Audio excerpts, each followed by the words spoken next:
everybody. Welcome to Make the Grade. This is the show where you're going to call students if you have questions about math homework, or you have a concern about something that's going on in your math class, or parents, you're not quite sure what's going on in your student's math class or your child's math class, and you want help on how to help them, okay? So the number to call is 217. It'll show up on the bottom of your screen. Here it is on mine. 217-2203. Just call that, and we'll take your question and we'll get to it as soon as we can. Or you can email me, and I'll check your email throughout the week at mathhelp@wcpss.net. Okay?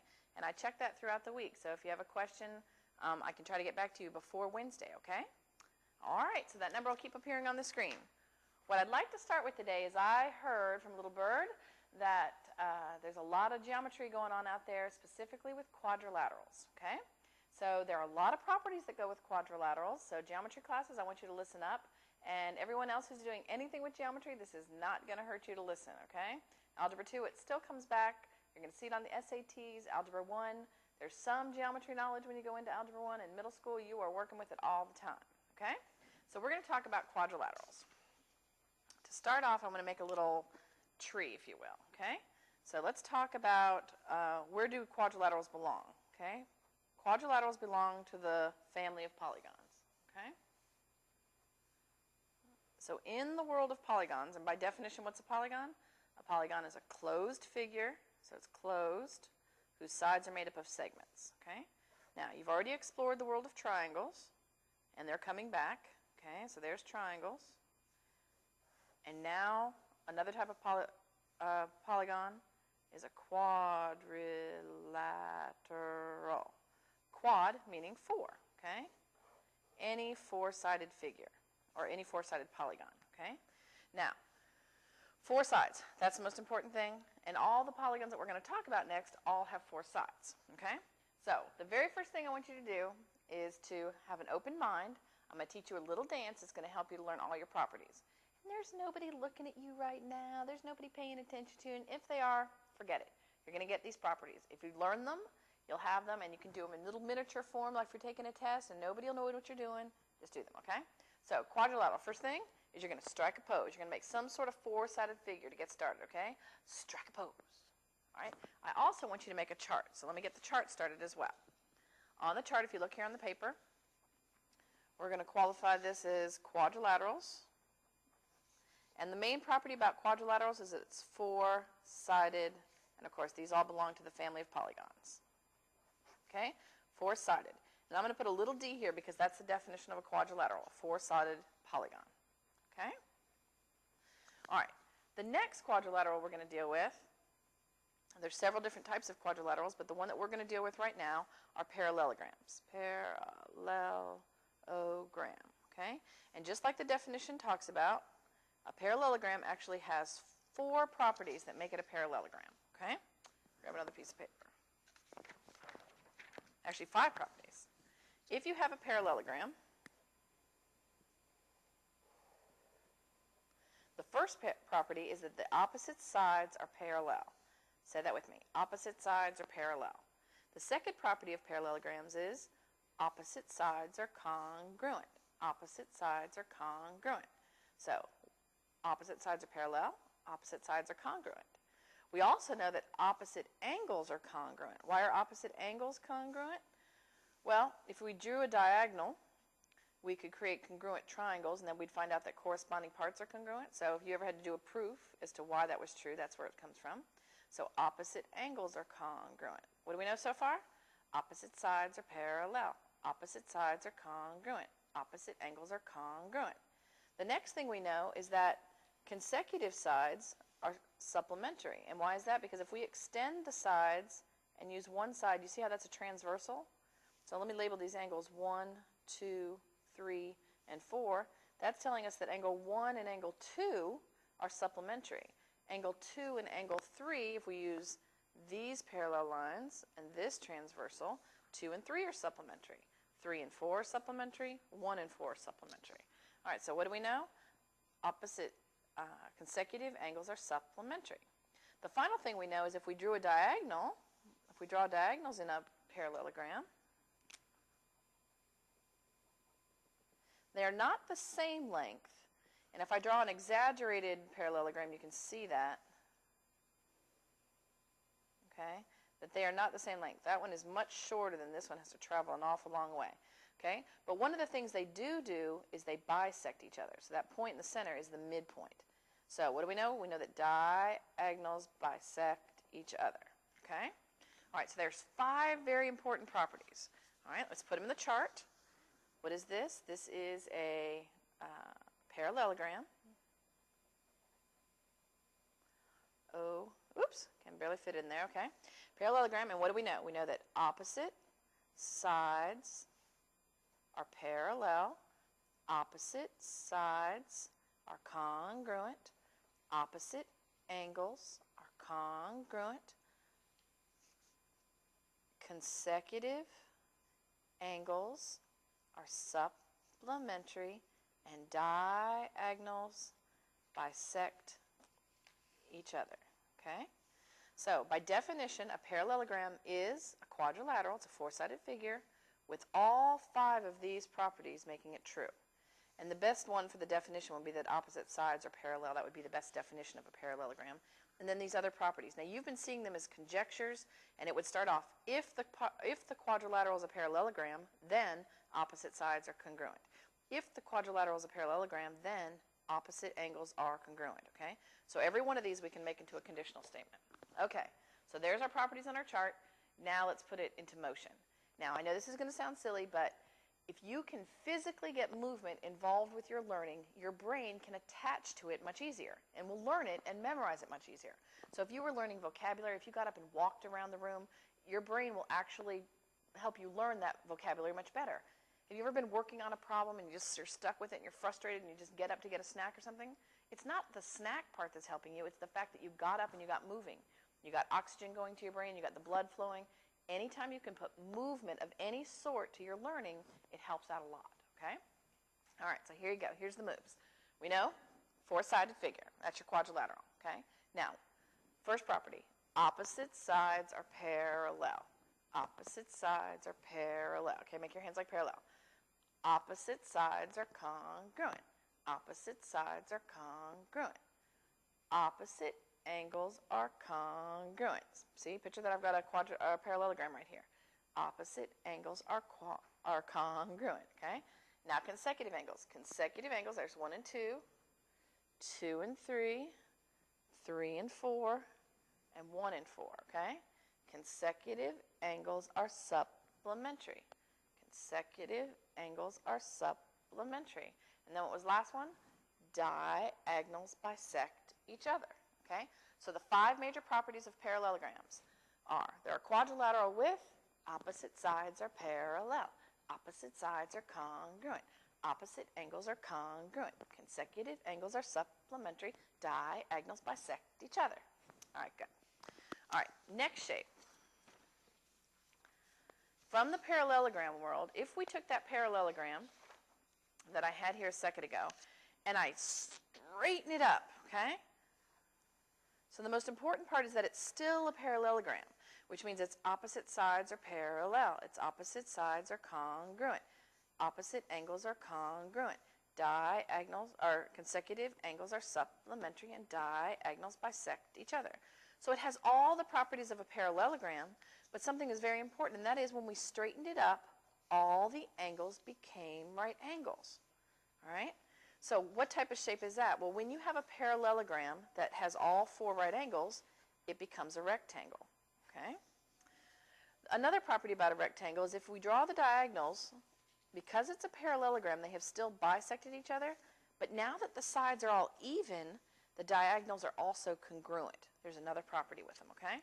So a special parallelogram is a parallelogram that is a rectangle. Okay? And if we look at our table, we would say, okay, here's a rectangle.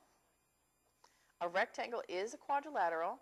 It has all the properties of a parallelogram, but then by definition, it has 4 right angles, and diagonals are congruent. Okay?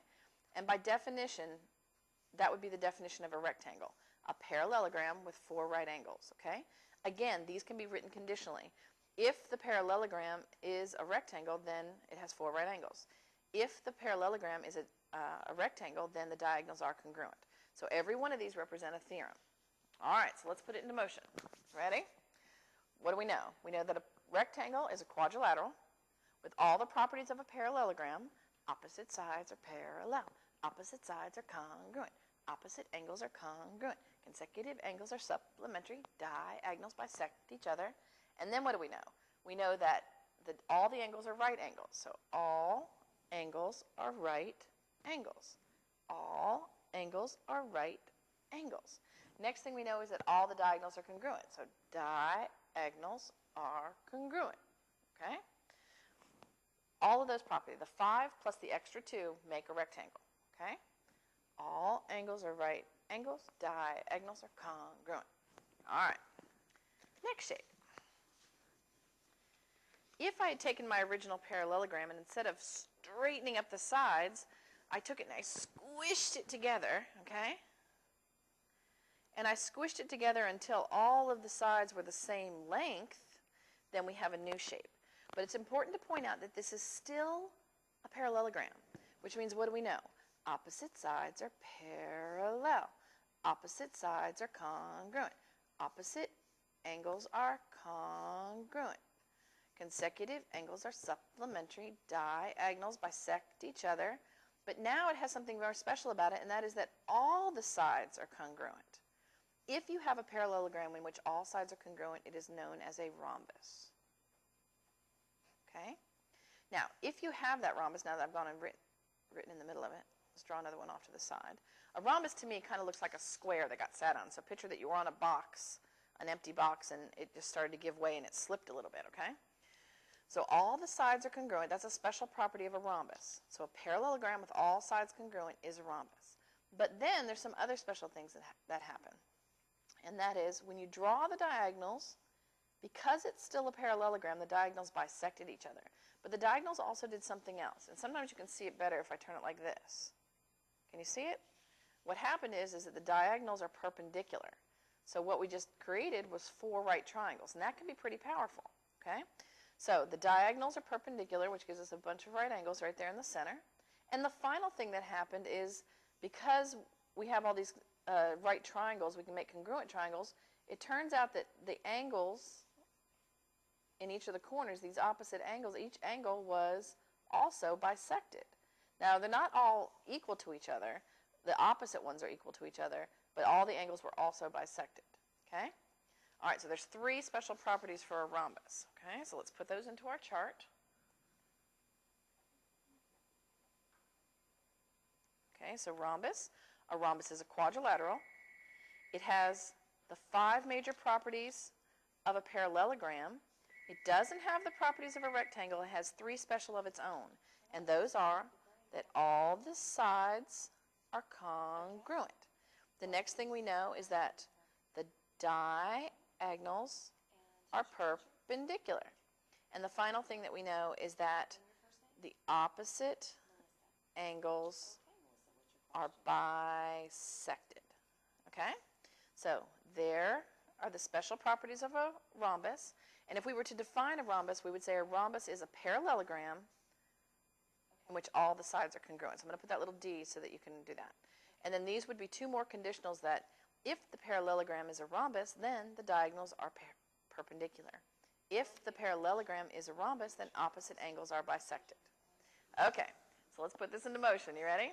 What do we know? We know that a rhombus is a quadrilateral. Strike a pose. Okay? Then what do we know? We know it has all 5 properties of a parallelogram. Opposite sides are parallel. Opposite sides are congruent. Opposite angles are congruent. Consecutive angles are supplementary. Diagonals bisect each other. And then we know it has 3 special properties of its own. And those are all sides are congruent. See, like little tick marks? All sides are congruent. The diagonals are perpendicular. Okay? Diagonals are perpendicular. And then opposite angles are bisected. See, I'm kind of breaking them in half. Opposite angles are bisected. Okay? So 5 properties of the parallelogram plus its 3 special ones that all sides are congruent. Diagonals are perpendicular, opposite angles are bisected. Okay, one more special one. So here we have our parallelogram. A parallelogram can be a rectangle, or a parallelogram can be a rhombus. Now, the rectangle and the rhombus went to a dance, and they looked across, and they saw each other, and they fell in love, okay? And they fell in love, and what happened? They got married, and they had something special, and that something special was a square, okay? You know how your mom and dad, you have the properties of both your mom and dad? Well, that's what's happened with the square. The square, by definition, is a parallelogram that is both a rectangle and a rhombus, okay? So if we look a little more carefully at a square, okay, so we take both of these and add them together and we get a square. Well, first of all, you have properties of your grandparents, right? So that's the parallelogram. So a square has all the properties of a parallelogram. Opposite sides are parallel. Opposite sides are congruent. Opposite angles are congruent. Diagonals bisect each other. Consecutive angles are supplementary. Then it has all the properties of a rectangle, which are all the angles are right angles, and the diagonals are congruent. I'm going to draw those in last.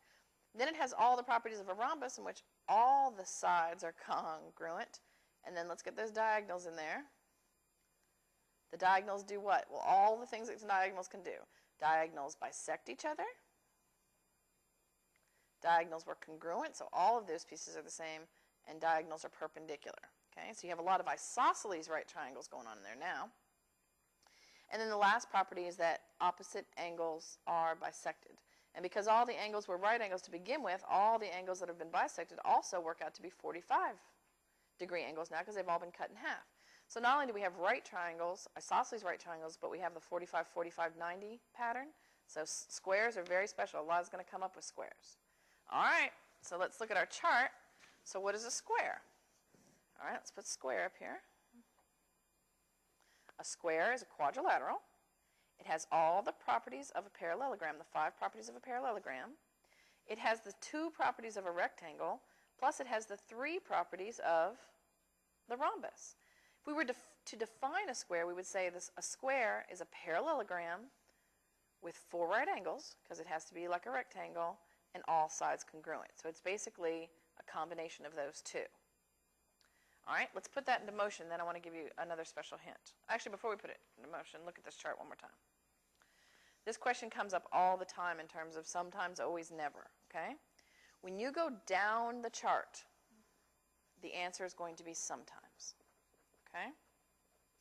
When you go down this little flow chart. So if I asked you, is a parallelogram a rhombus? Well, sometimes, right? Because it also could be a rectangle. Sometimes, always, or never is a polygon, a quadrilateral. When you're going down, it could be a triangle. It could be a pentagon, right? There's a whole bunch of them. So when you go down the tree, sometimes, always, never, the answer is sometimes. If you go up the tree, the answer is always. Sometimes, always, or never, a rectangle is a parallelogram. Always. Sometimes, always, or never, a rhombus is a quadrilateral. Always. Sometimes, always, or never, a square is a polygon.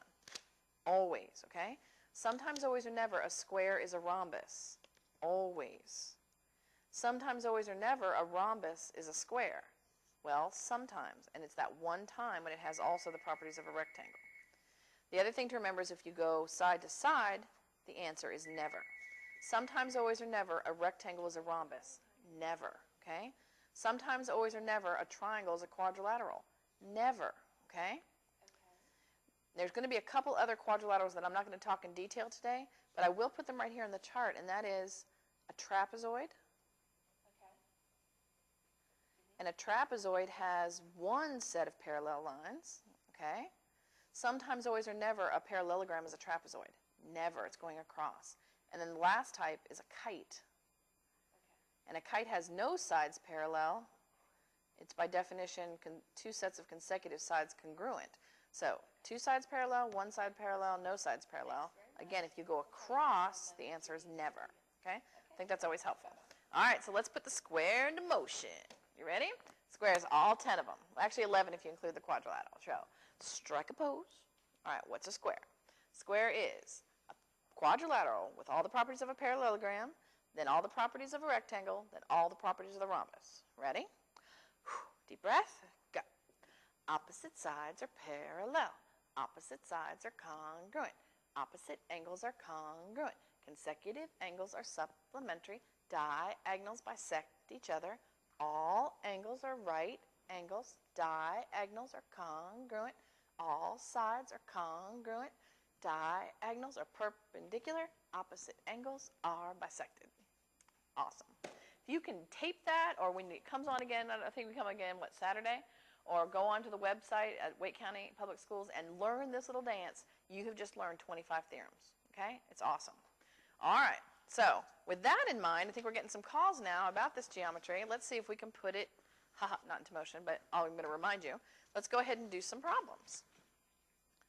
All right, so this call is from Stacy. Stacy from Knightdale High School. She said, given a square FGHI, find the value of f and g, then find the length of each side. Okay, first most important thing, see how they said it was a square?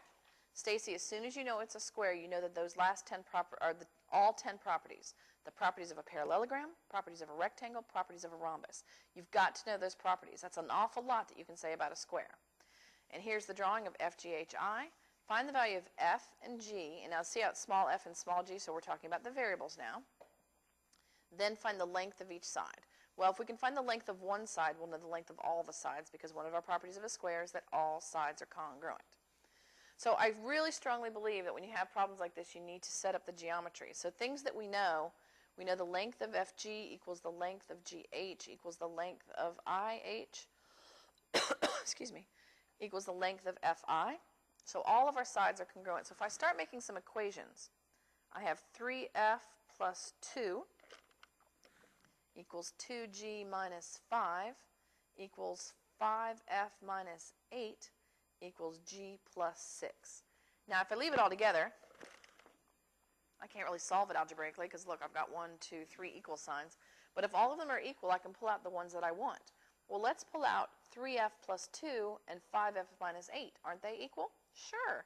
Why? Because it is a square and all the sides of a square are congruent.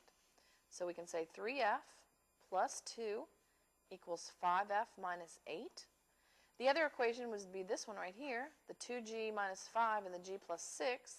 These sides are congruent. So I can set up that equation to be g plus 6 equals 2g minus 5. All right, let's solve both of those. Solve the first one for f. I'm going to subtract 3f from both sides.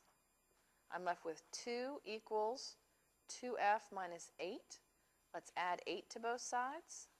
I'm left with, I should save myself more room. Let me come up here, sorry. I'm left with 10 equals 2f. Divide both sides by 2. I'm left with f equals 5. F equals 5. There's one of our pieces. Now let's find g. Here's g right here.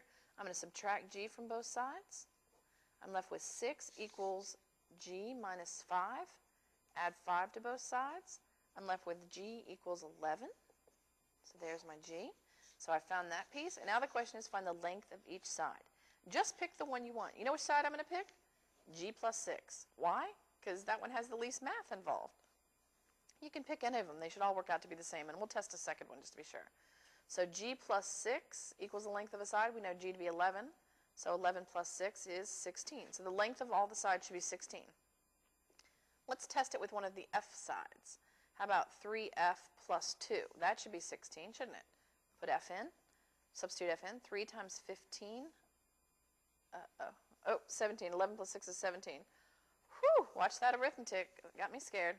All right, 3 times 5 is 15 plus 2 is 17. Whew, 17 and 17. So actually that was a good catch for myself, wasn't it? Because if I had just stopped at 16, I would have written down 16 and be done. So it's worth checking twice. How long have I been doing this? I'm not going to tell you, but long enough that now that I've checked myself, I got the right answer. Okay? And did we answer everything? Find the length of each side. The length of each side is 17 units. We don't have any other information on that, so you can go with units. All right? Okay, Stacy, I hope that helps. Thank you.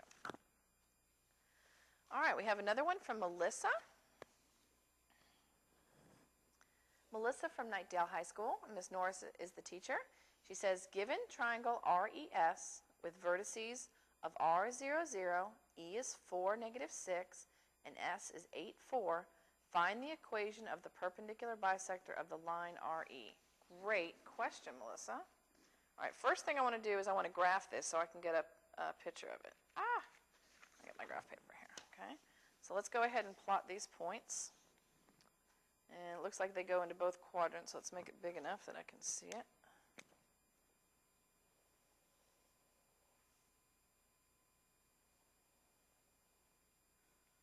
Let's go down a little bit more. All right, hopefully you can see that. All right, so R is at the point 0, 0 at the origin. There's R. And I like to write it right next to it so I have it, okay? And then E is at 4, negative 6, so 1, 2, 3, 4, 2, 3, 4, 5, 6. So there's E. E is 4, negative 6. And S is at 8, 4. 1, 2, 3, 4, 5, 6, 7, 8. 1, 2, 3, 4. All right, so I got a visual out there. See this piece of paper I've folded up? One of the things this piece of paper has done for me is created a straight edge. One of the things you guys are going to learn geometry is that there are no tools on the Geometry EOC. So you're going to need to make them. So get a piece of paper and start practicing and folding it and make a straight edge. Eventually, when we get a little bit further, I'm going to teach you to fold it with graph paper, and you're not only going to make a straight edge, but you're going to make a ruler because it'll already be calibrated. All right. So the question is find the equation of the perpendicular bisector of line RE. So the perpendicular bisector to line RE, of line RE, so go down this way. So what we want to do is we want to find the line that will be perpendicular to RE, but it doesn't have to pass through any specific point to get there. Okay. So for it to be a perpendicular bisector, we need to look at this and think about what the definition of a perpendicular bisector of a triangle is. Okay. So in a triangle, a perpendicular bisector means you go to the midpoint and you go up and make a right angle. Okay. We don't care where it lands. Okay. So in this case, this perpendicular bisector is going to be not touching, say, the vertice of the triangle, but the key is that it started at the midpoint and it went up perpendicularly. Okay. So for us to find the perpendicular bisector, if I was to estimate, I would say it's going to be somewhere around in here, and we're going to make a perpendicular line somewhere in there. Okay, so it's just going up this direction. Okay, well, where is it starting? It's starting at the midpoint. So the first thing this question is really asking is, what is the midpoint of RE? Okay, so the first thing we need to do is find the midpoint. I think you can see that better, right? Midpoint, yep, of RE. All right, the equation for a midpoint. The midpoint, you take the sum of the x coordinates divided by 2, sum of the y coordinates divided by 2. That's midpoint. It's the middle point. It's the average. Okay, so for RE, R was 0, so for RE, midpoint, we would take 0 plus 4 divided by 2, and 0 plus negative 6 divided by 2. 0 plus 4 would be 4 divided by 2, which is 2. And 0 plus negative 6 would be negative 6 divided by 2, which is negative 3. So there's our midpoint. And just so we can call it the same thing, I'm going to call it midpoint M. Okay? So let's plot midpoint M at 2, negative 3. So 1, 2, 1, 2, 3. Okay? So my estimation was pretty close. So there's M, the midpoint. So now what do I need to do? I need to draw a line. I'm going to sketch the line, actually. And the key is that it's perpendicular to RE now. If you're going to find an equation of a line, our original question, to find the equation of a line, you need two ingredients to find the equation of a line. To find the equation of a line, you need slope, and you need a point on the line. Okay? So if we come back over here, let me look at the picture. And those two ingredients to find the equation of line, let's put another little point on here. We'll call it MC. So if we're going to find the equation of MC, we need the slope of MC, and we need a point on MC. Okay. Well, we know a point on MC. It's the midpoint. Okay, so I can fill that information in. It's the point 2, negative 3. So I've got that. So the next thing is, what is the slope of RE? Well, how do we find slope? Slope, if you recall, is the change in y over the change in x. Okay? I'd like you to remember it that way because then you don't have to remember all the 1s and 2s. But change means subtraction. So a lot of you look at it as y2 minus y1 over x2 minus x1. Okay? So let's look at our 2 points. We have the point 0, 0 and the point 4, 6. So if we find the slope of RE, our change in y's, and see how I'm using my finger and pointing up here? I'm not doing that for you. I'm doing that for me so that I can stay organized. So negative 6 minus 0 over 4 minus 0 leaves me with negative 6 over 4, which reduces to be negative 3 over 2, so negative 2/3. So our slope is negative 3 over 2.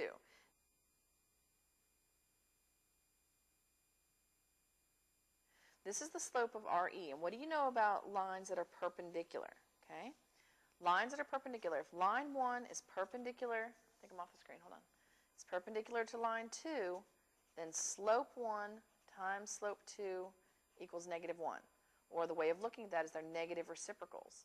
So if our slope for RE is negative 3/2, what number times that will give us negative 1? Well, positive 2/3. Opposite reciprocal. If we multiply those two together, we get negative 1. Okay?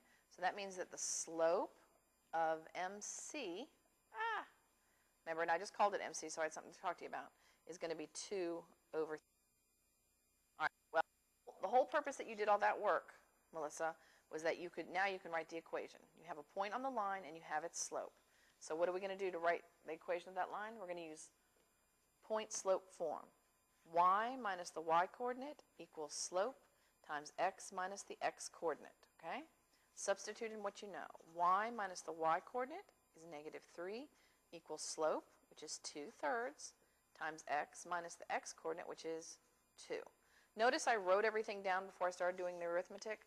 Stay focused. Do the geometry, then do the algebra. Now let's do the arithmetic. Okay? If you do one thing at a time, you'll make less careless errors. So plus plus, we're going to distribute the 2/3. So y plus 3 equals 2/3 x minus 4/3. We're going to subtract 3 from both sides. If we subtract 3 from both sides, we're left with y equals 2/3 x minus 5/3. Right? Yes. Yes. All right, so that would be the equation of what I called MC, but the equation of the perpendicular bisector to RE. Okay? So the key to this one was a couple things. One, you need to know the definition of your perpendicular bisector. Second thing is you need to remember that when two lines are perpendicular, they have opposite reciprocal slope, and that point that's on the line was the midpoint. Okay? All right, Melissa, I hope that helps. Great question. Great question. All right. We have another one from Jody. Jody from Eastwick says, find the values of x and y for which the figure must be a parallelogram. Okay? So on this one, we are looking at it, and we can't, look at me a second. If they've just given you a shape and they want you to prove that it is a parallelogram, okay? Well, to prove something is a parallelogram, you need to think of the 5 properties of a parallelogram. First of all, our 6 properties, we're looking at it. It's a quadrilateral. Okay, we got that. But are opposite sides parallel? Okay, if opposite sides are parallel, then it is a parallelogram. But if you're trying to prove it's a parallelogram, then you need to prove sides are parallel. Opposite sides are congruent. If it is a parallelogram, opposite sides are congruent.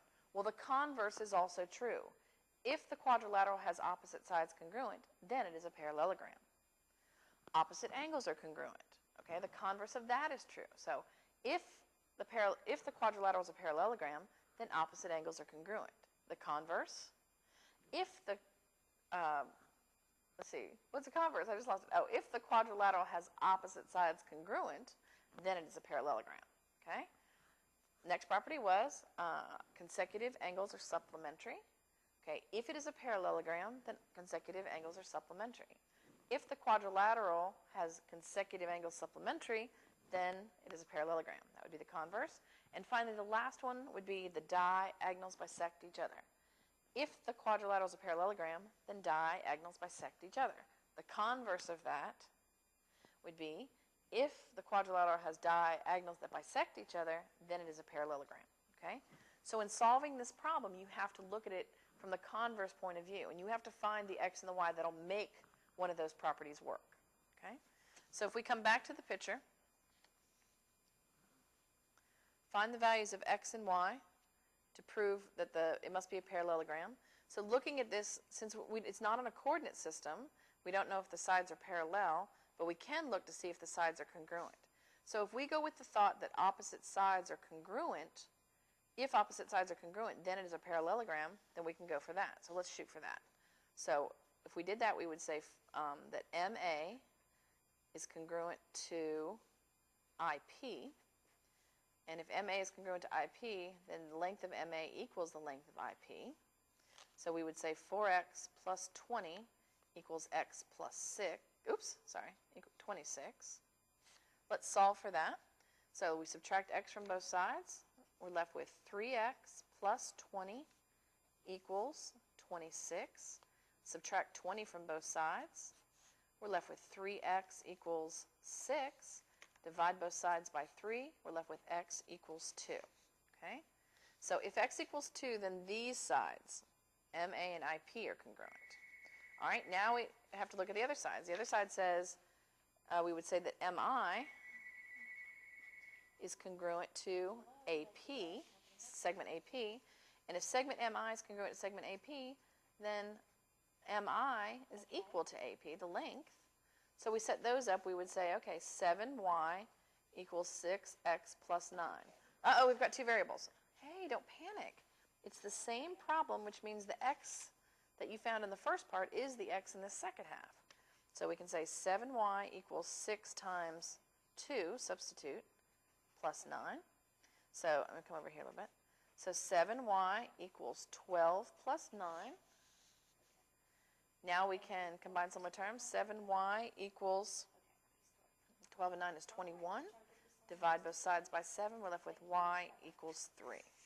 So if y equals 3, then these opposite sides are congruent. Okay? And if both pairs of opposite sides are congruent, then it is a parallelogram. So these are the conditions that must be met. So you could draw a conclusion. You can say if x equals 2 and y equals 3, then opposite sides are congruent. Therefore, it's a parallelogram. Okay? Check to see how your teacher wants you to draw your conclusions, okay? All right, Jody, great problem. I hope that helped out.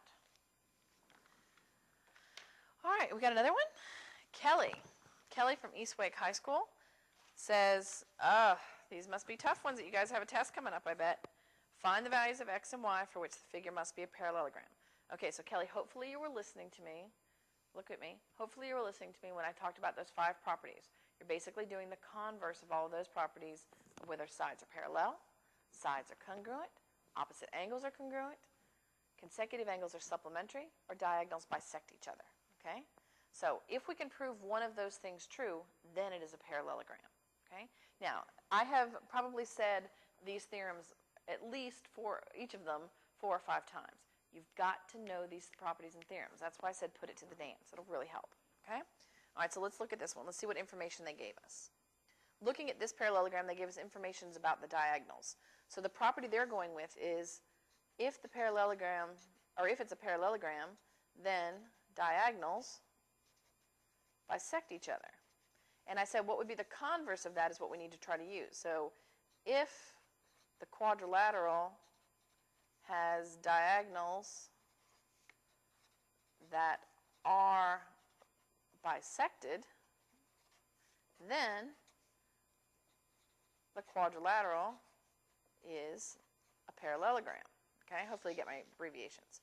So if we go with that thought, that we're going to pretend that the diagonals have been bisected and figure out what x and y work, then let's set up our equation. So that would mean, and let me call this, I don't know what you want to call it, but I'm just going to call this center one B. So that would mean that IB would be congruent to AB, correct? Because diagonals are congruent.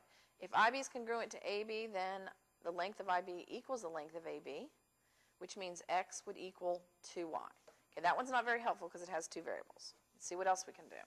This one, it would be PB, and again, I just put B in there, so if yours doesn't have a letter, just look at what I'm doing. PB would be congruent to MB. If PB is congruent to MB, then that means the length of PB equals the length of MB. So we can substitute in our values that 2x plus 14 equals 5x minus 4. Okay, that's nice. That only has one variable, so we can deal with that one. So let's deal with that. Subtract 2x from both sides. I'm left with 14 equals 3x minus 4.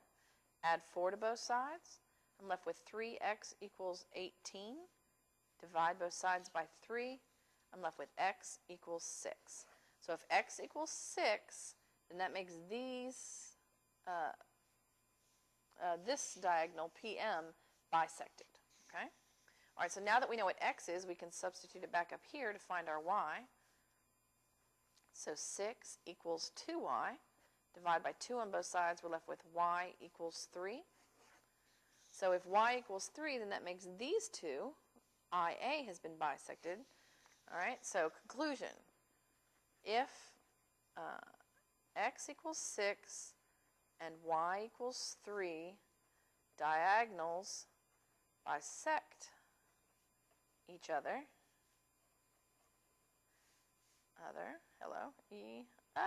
ER. Therefore, or then, the quadrilateral is a parallelogram. Okay? Now I keep writing out these conclusions. You all are far enough in the year that you should be able to draw very pretty conclusions given some information or finding information. Okay? All right, great question, Kelly. I hope that helped. Give me a call if you need anything else. All right, let's see what else we have. Let me put the phone number back up there real quick. Sorry, I dropped my stuff. I'm not sure if it's across the screen. Sometimes you can see it or not. But 217-2203 if you have any questions about your math, okay? All right. Sandy from East Wake has a problem for us. It says, determine whether each quadrilateral, and we have points here, with the given vertice is a parallelogram, a rectangle, a rhombus, or a square. List all that apply. All right. Well, one of the things I want you to remember, Sandy, is all those properties I just had, which I've just dropped. Okay, so I'll pick them up in a second. But all of those properties, there were 5 properties for the parallelogram.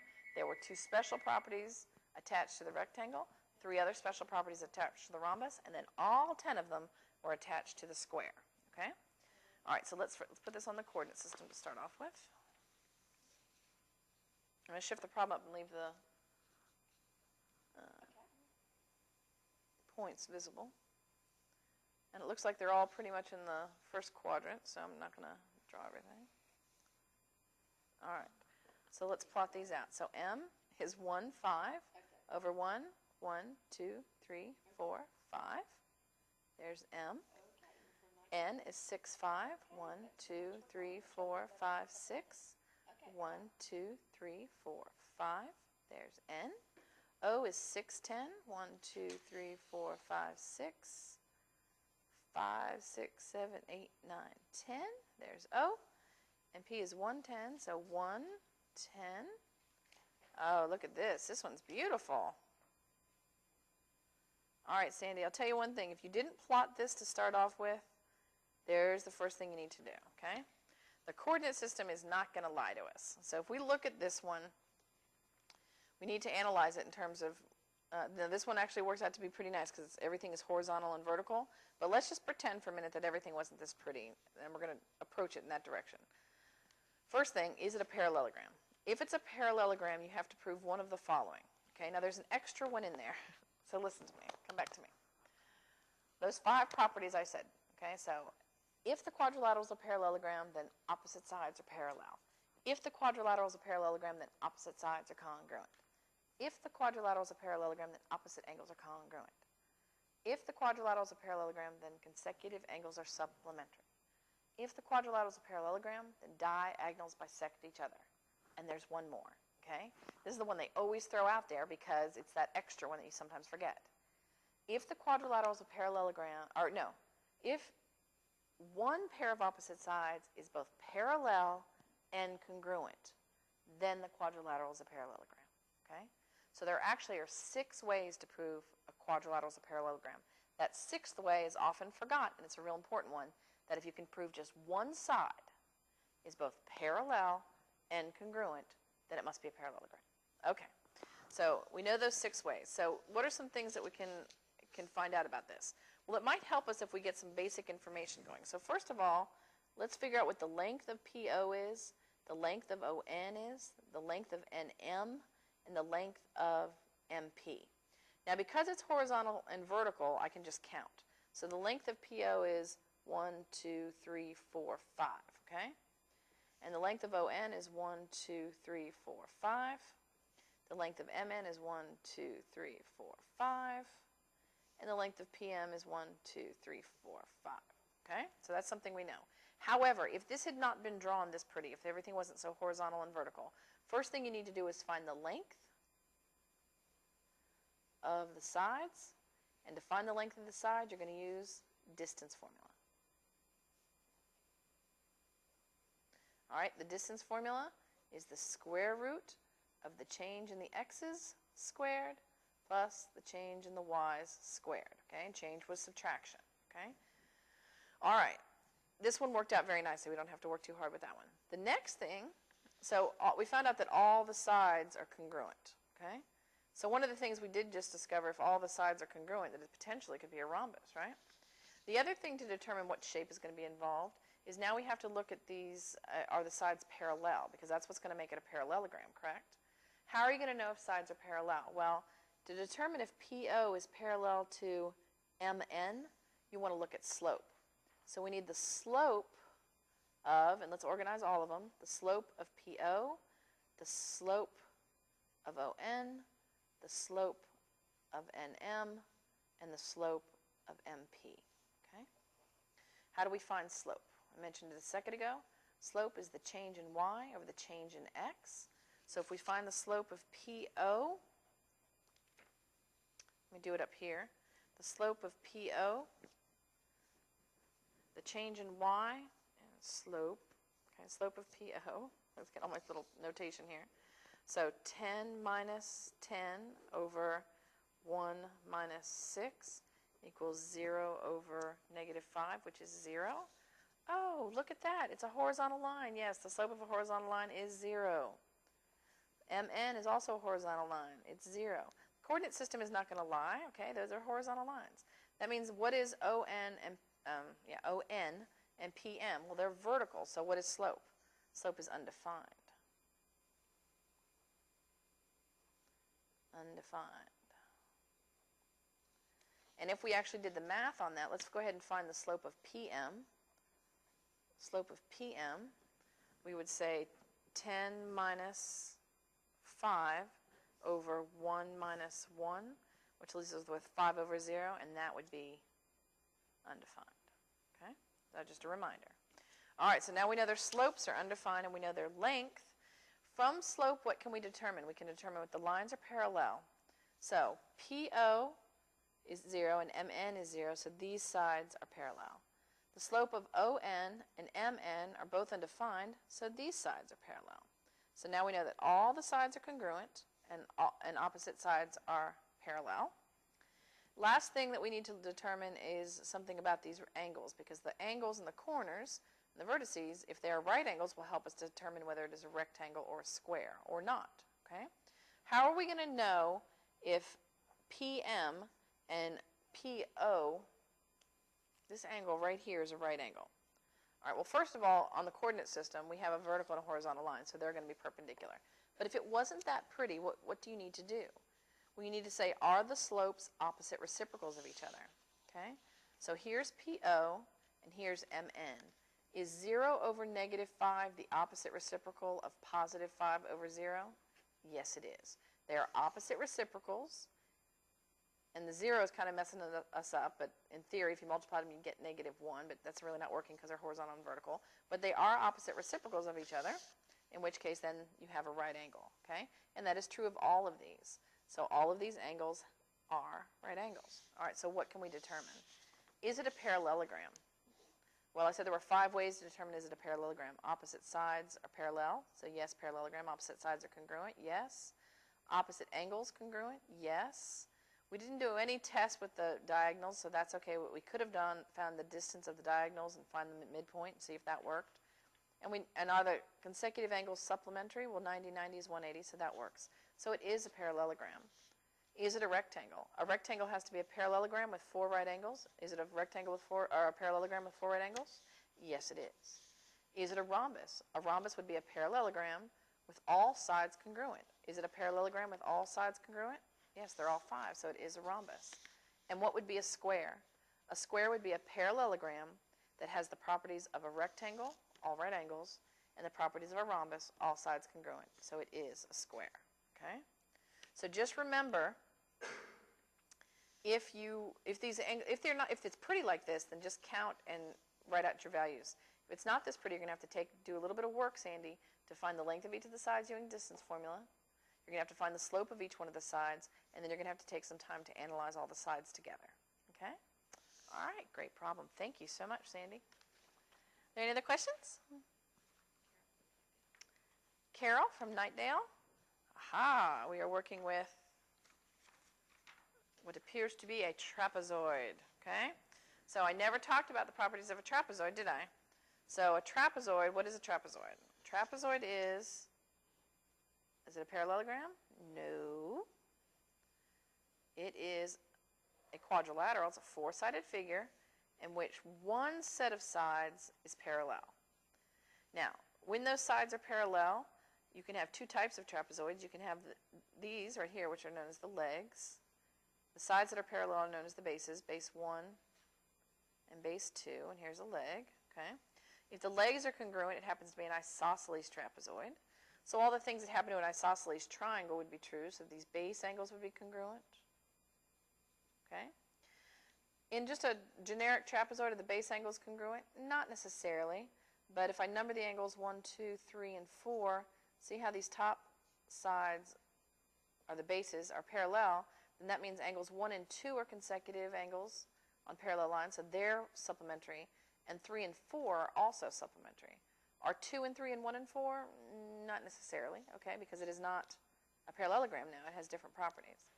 So same thing would be true up here, that angles 1 and 2 would be supplementary, but angles 3 and 4 would be supplementary, but angles 2 and 3 are congruent, and 1 and 4 are congruent if it's an isosceles trapezoid.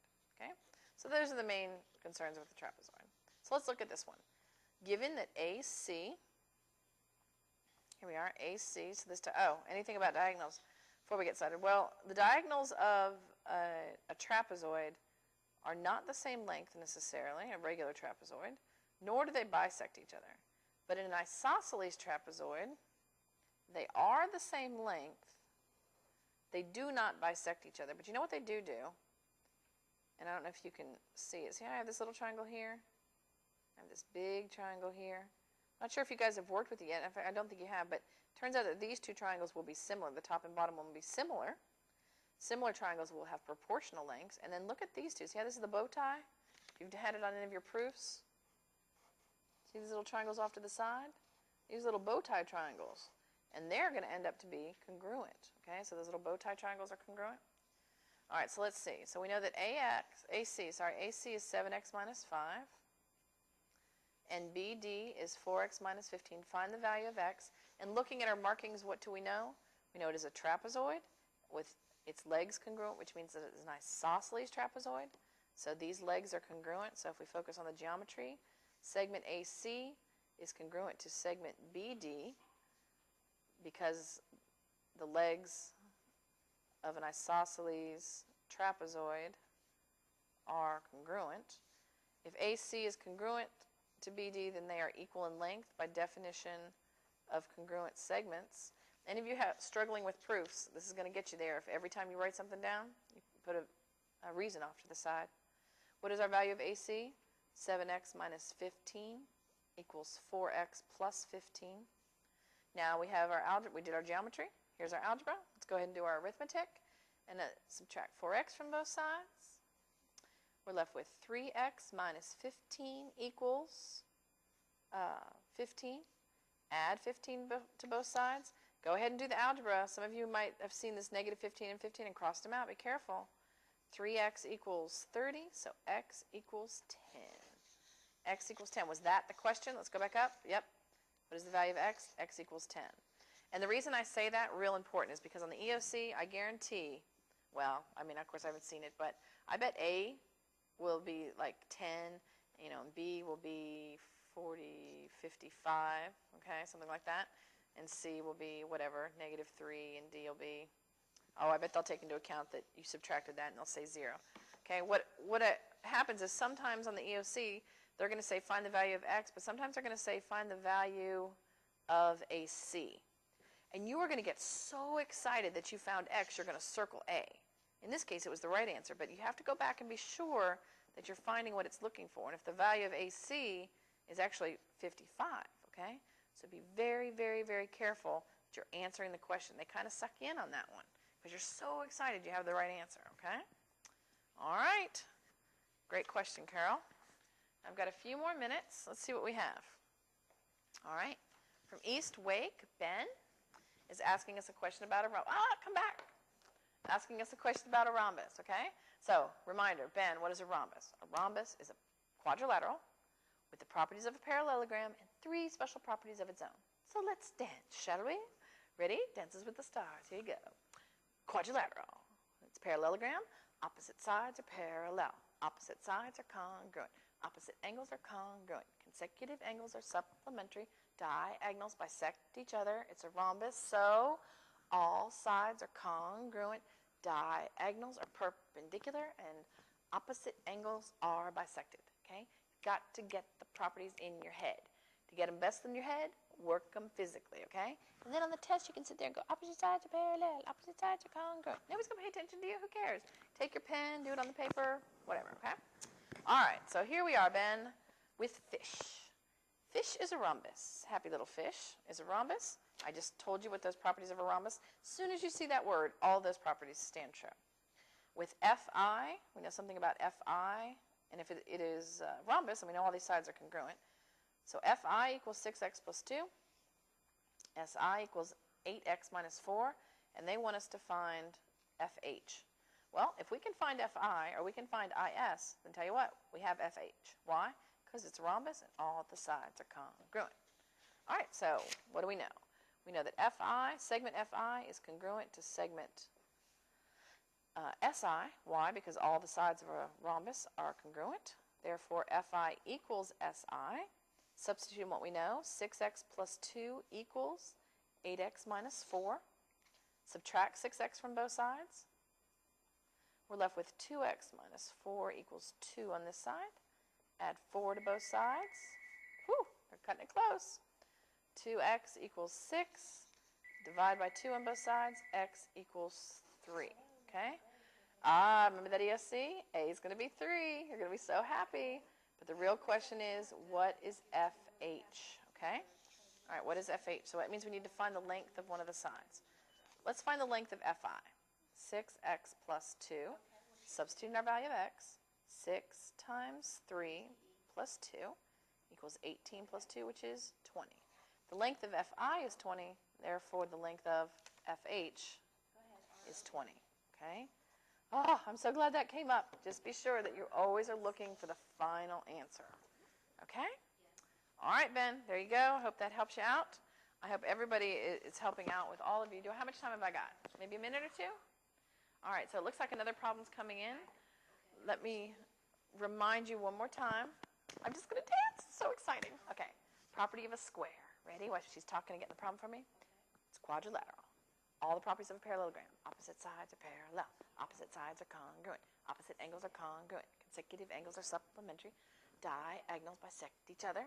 It's a rectangle. All angles are right angles. Diagonals are congruent. It's a rhombus. All sides are congruent. Diagonals are perpendicular, and opposite angles are bisected. All 10 of them. It's great. It's a dance. Okay, let's see what we got. What else can I remind you? Oh, I know. Starting next week we're not going to be here because it's spring break for most of you, okay? So I'm not sure if they're going to rerun something or what will be there, but you can still email me and I'll send you some questions. The other thing is don't forget that you can email me at mathhelp@wcpss.net. And if you do email a question or you do call in, Applebee's is giving us coupons for you guys for free desserts that you can go over to Applebee's and get a dessert. And some of the other people right here on the Midway are going to be helping us out with some more stuff, so it's going to be worth calling. And then in about 2 weeks when we come back from spring break, I'm going to be having a problem of the week that I'm going to send off to your teachers, and the most kids that call in, your class is going to win. Okay? Could be worth it. All right. So let's see if I've got a minute to do this last problem. What have we got? All right. So let's see. Are we on the screen? I don't want to put the... All right. So the question is, can we change this to an improper fraction? Sure we can. What is an improper fraction? An improper fraction... It is improper. Change it to a mixed number, maybe? Okay. So these are, change the improper fraction to mixed. These are improper. Improper. Why? Because the numerator is greater than the denominator. That means it is an improper fraction. What you want to do in this case is we want to change these to a mixed number. Okay? So to do that, you need to take the denominator and divide it into the numerator. So how many times does 2 go into 33? 2 goes into 3 one time. Multiply, we get 2, subtract. 3 minus 2 is 1. Bring down the 3. 2 goes into 13 6 times. 2 times 6 is 12. Subtract, we're left with 1. So it's 16 with a remainder of 1. So the mixed number is going to be 16, and that remainder becomes a fraction with your original denominator. Okay? And the only way to check your work is to go back and say 2 times 16 is what? 32 plus 1 is 33 halves. All right, we'll do the same thing with this one, the second one. So how many? 4 divided into 55. 4 goes into 5 once. 4 times 1 is 4. Now subtract. Left with 1. Bring down the 5. 4 goes into, or divides into 15 how many times? 3. 4 times 3 is, I'm kind of squished in here, is 12. There we go. 15 minus 12, sorry about the skip. 15 minus 12 is 3. Nothing else to bring down. So we're all done. There's our remainder. So the mixed number would be 13, and then we take our remainder and make it a fraction with our original denominator. Okay, so 13 and 3/4. And how are you going to check your work? Multiply 13, or 4 times 13 plus 3 is 55. 55 over 4 goes back to your original improper fraction. Okay? So I hope that helped out. All right. So that's it. We're over. In fact, we're probably over by a minute, so you got a little extra. So I won't be seeing you next week, but if you have any questions, email me. And otherwise, I will see you next time with Make the Grade and help out with your math work. All right? All right. Have a great night.